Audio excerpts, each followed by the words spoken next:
9:05 de la mañana, los secretos de doña Darcy Quinn. Qué cantidad de noticias, qué cantidad de cosas, qué cantidad de temas, doña Darcy. Pero entre otras, pues digamos, estamos dedicados al tema más importante, que es el juicio contra el expresidente Uribe, la condena, pero pues el país sigue y hay una cantidad de cosas pasando aquí y en el mundo. Mucha gente, y vamos a entrar directamente al tema, mucha gente está diciendo: ¿por qué se mueve la justicia contra Álvaro Uribe y no se mueve contra Nicolás Petro? ¿Qué se sabe, por ejemplo, del proceso contra Nicolás Petro? Dicen que sí está avanzando y que habrá una audiencia. ¿Qué sabe usted? Sí se mueve, es que no se le olvide que el caso de Uribe lleva como 12 años, como 13 años, algo así. Sí se mueve. Mire, mientras se está celebrando en algunas toldas políticas la condena contra Álvaro Uribe, pues el juicio contra Nicolás Uribe, o la preparación del juicio contra Nicolás Petro. Nicolás Petro continúa.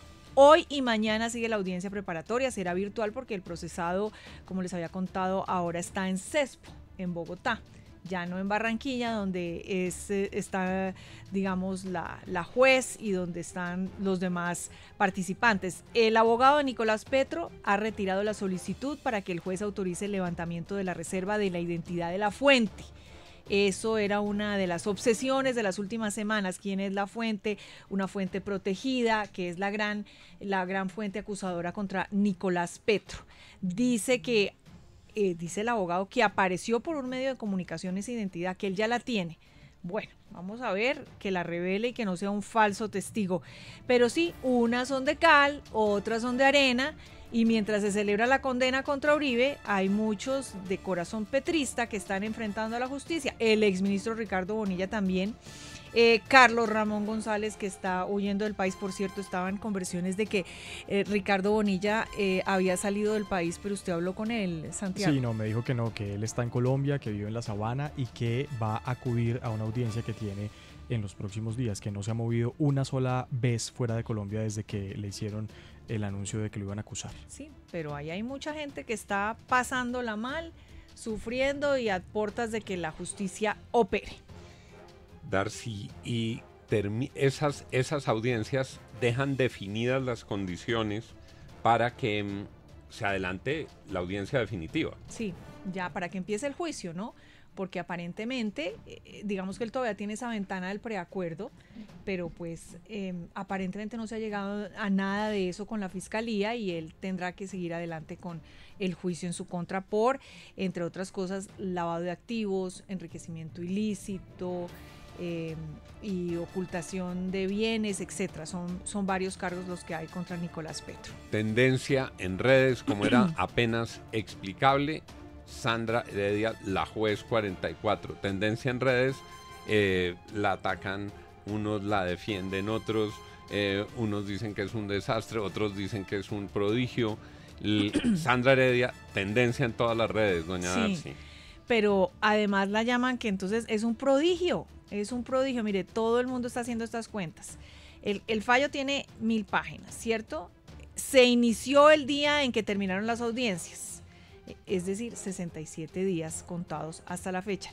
La señora escribió 72 páginas por día hábil, 3 páginas por hora en una jornada de 24 horas o 9 por hora en las 8 horas legales diarias. Todo el mundo está diciendo, pues... Pero el que hace ese comentario sí no tiene ni idea de escribir. Usted no empieza a escribir la crónica de un partido cuando el partido se termina. Usted arranca a escribir desde el minuto 1. Es decir, si usted tiene... Francisco José Lloreda está diciendo diciendo pero se lo estoy diciendo, el que lo diga, uno cuando tiene una tarea académica y semejante fallo, lo empieza a escribir desde antes.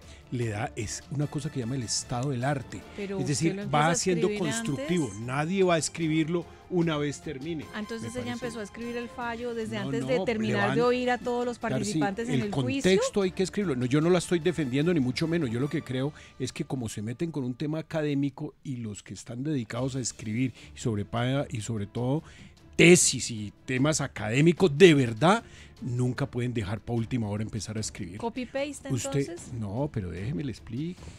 Es decir, es arrancar desde antes a escribir un fallo tan complejo. Una cosa que llama el contexto. el antes, durante y el Claro, después. pero Usted entonces no eso arranca a quiere escribir decir, una si usted nota. empieza a escribir un fallo desde antes, es que usted tiene el sentido de ese fallo desde antes, No, pero sin puede haber empezar al terminado de oír a contexto. todos los testigos y a todos los miembros de un Pero bueno, son En fin, matemáticas, son y es matemáticas formas de la trabajar, gente- y es formas la de gente está trabajar. sacando esas cuentas, ¿no? Es De que las lo he 1000 visto. páginas, ¿cómo hizo esta señora para escribir 1000 páginas en 67 días? Pero bueno. Ahora, Juiciosa ella, lo por eso digo escribió- que dicen que vente, es un una prodigio. pregunta, El una pregunta, viernes- ¿una juez tiene una UTL? Debe tener tiene un unos, equipo de, unos- de- sí, debe un tener equipo unos de auxiliares Claro, judiciales. claro. Cada uno puede escribir un capítulo. No, porque el mensaje, el mensaje era muy coherente, es muy difícil No, encajar. pero ella edita al final. Ah, bueno, sí, Yo sí. digo, si tiene Santi, ¿cómo es? El UTL. Auxiliares. Los Sí, auxiliares. Ahora, sí. Creo que eso es Le- minucia y obviamente con el respeto que se merecen todos los que escriben eso, quizás les falta escribir un poquito Pu- más. puede ser que estuviera cansada al final, pero leía con más facilidad unas páginas que otras, ¿no? Quiere decir que algunas, fue a cuando- 8 manos. En algunas, cuando llegaba sobre todo a asuntos técnicos difíciles, la fluidez era menor, pero, además- repito, es que la señora leyó 11 horas. Al que le Sí. pongan a leer 11 horas de pronto Pero ella no le flaquea al pusieron, final. fue su decisión. Digamos que fue la decisión de ella hacerlo así, ocupar todo un día donde tenía ella la atención, todo un día. Ella habría podido hacerlo mucho más resumido, irse al punto, pero ella decidió tener la atención del país durante más de 8 horas, don Juan. ¿Qué? Fueron casi 12 horas. Porque empezamos a las 8:30 de la mañana y se terminó más allá de las 7 de la noche. Entonces fue un largo tiempo, pero ella decidió mantener la atención del país así y yo estoy de acuerdo. O sea, había momentos en que era insoportable tratar de entender y seguir el hilo del Pero no fallo era para que ella menos, estaba. no era para menos. Pero es que cuando Era usted el empieza, y además usted cuando empieza a citar grabaciones, ¿no? Y entonces, oiga, gordo, no sé qué, si sé más, Ahora, hasta con groserías lo y que todo, yo o le sea, di- yo, un lo que enredo. yo, digamos, sin ser experto en el tema ni en el proceso, a mí se me pareció que las 12 horas fue demasiada argumentación y quizá brillaron por su ausencia la contundencia en las pruebas, ¿no? Pero, obvio, me estoy hablando con un abogado del cual me alejo y no soy. ¿Quiénes celebraron ayer, Darcy? Bueno, pues Bueno, que vimos ¿vieron todos, algunos?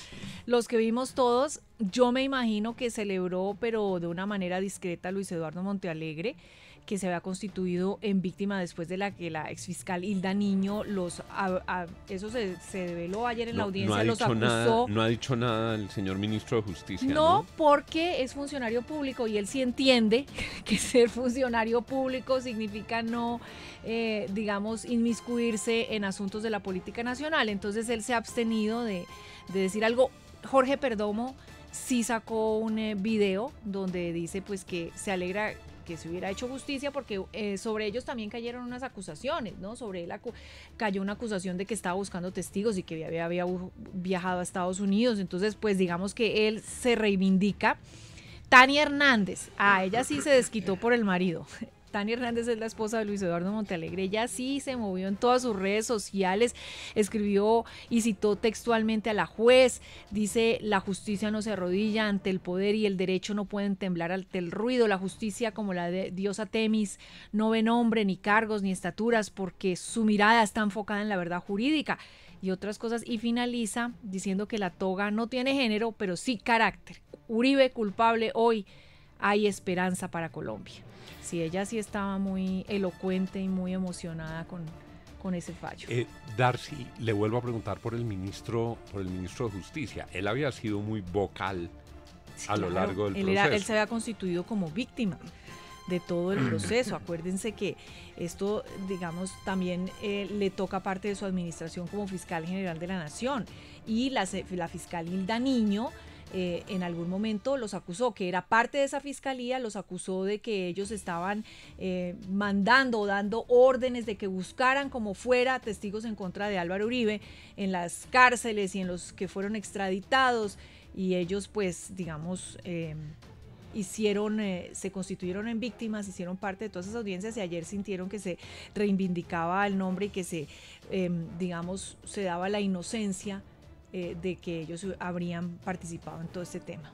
Cuando uno repasa, Darcy, la historia de Colombia, dicen que lo que motivó verdaderamente un quiebre en la lucha contra las narcoguerrillas fue el Plan Colombia, porque vino acompañado de una fuerte ayuda militar y de un logro, en ese momento, un logro político y diplomático, para que esa ayuda se pudiera utilizar en el combate contra las FARC.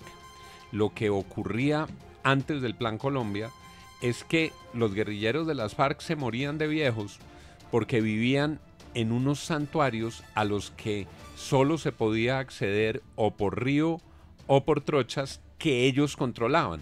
Entonces pasaron años, pasaron décadas y el ejército no tenía un solo positivo frente a un comandante, a un miembro de la cúpula de las FARC. Vivían refugiados en lugares donde solamente se podía llegar por tierra. El día de la elección de la constituyente intentan una operación aérea 8 de en Casa diciembre Verde. de 1992. 90. Ese día, Sí, en Casa Verde. ese día intentan desembarcar en Casa Verde, pero la verdad no había suficientes equipos adecuados, hubo gran precariedad y esa operación abortó.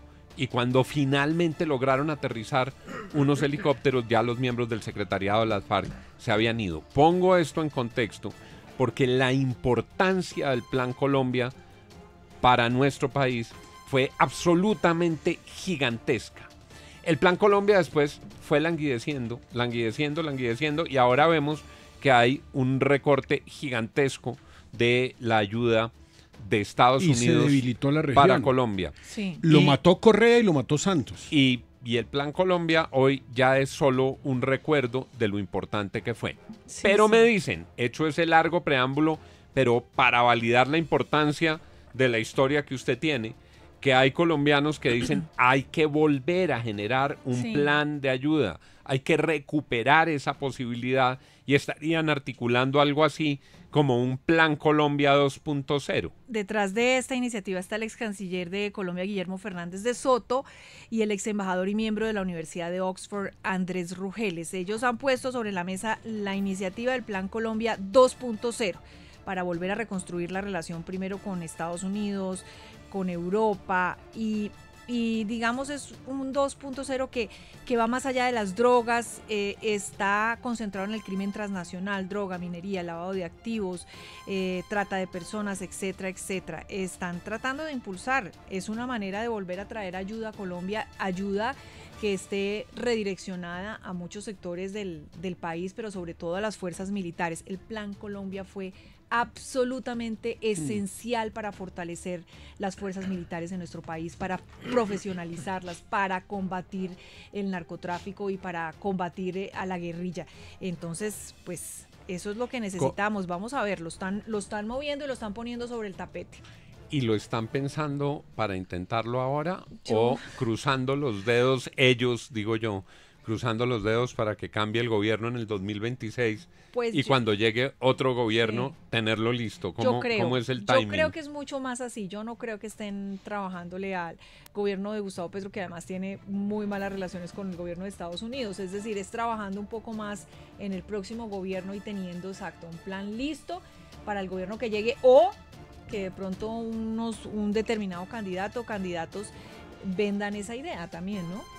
Pues vamos a ver cómo se va a mover toda esa historia con Estados Unidos. Más adelante nos va a contar María Molina sobre cómo vienen delegaciones, cómo se está gestando esta nueva diplomacia política. Pero lo cierto, confirma Darcy Quinn, es que quienes tienen experiencia en estructurar esos planes, Andrés Pastrana y Guillermo Fernández de Soto, están montando uno nuevo. 9:19, los secretos de Darcy Quinn. Los secretos de Darcy Quinn en la FM.